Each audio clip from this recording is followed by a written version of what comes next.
مي عمر تسخر من اتهامات اللجان الإلكترونية الترويجية. سخرت الفنانة مي عمر من الاتهامات التي وجهت لها بالاستعانة بعدد من اللجان الإلكترونية على منصات مواقع التواصل الاجتماعي للترويج لمسلسل الست موناليزا الذي تنافس به في موسم رمضان 26، وحثتهم على الإشادة بأدائها التمثيلي بعد عرض البرومو الترويجي.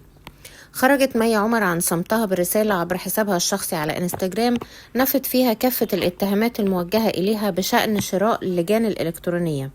وصفت هذه الطريقة بطريقة رخيصة، وأكدت مي عمر ثقتها بنفسها ومجهودها المبذول في المسلسل وجمهورها، مشيرة إلى أن النجاحات الفنية القادمة ستكون أقوى رد على من يروج هذه الشائعات ضدها.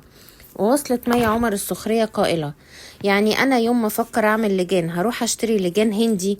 أكيد أنا مش بالسذاجة دي، ده أنا لو في كي جي 2 هفكر أحسن من كده. يا جماعة، أنا لو هصرف على حاجة هصرف عليها صح، واللي عملت القصة دي برافو على الخيال فعلا. بس خليني أقولك حاجة مهمة، أنا مش محتاجة لجان، واللي اتعمل ده شغل رخيص قوي. اللي واثق من نفسه ومن جمهوره بيركز في شغله وبس، وأنا مركزة في شغلي ونجاحي. نجاحي هو اللي بيرد.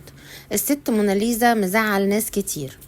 وتابعت مي عمر ووصلت نشر ستوري عبر حسابها للرد على الاتهامات اللي لحقتها خلال الساعات الأخيرة، وكتبت: الإنسان الناقص دايما بيكمل نفسه بأذية الناس، في قلوبهم مرض فزادهم الله مرضا.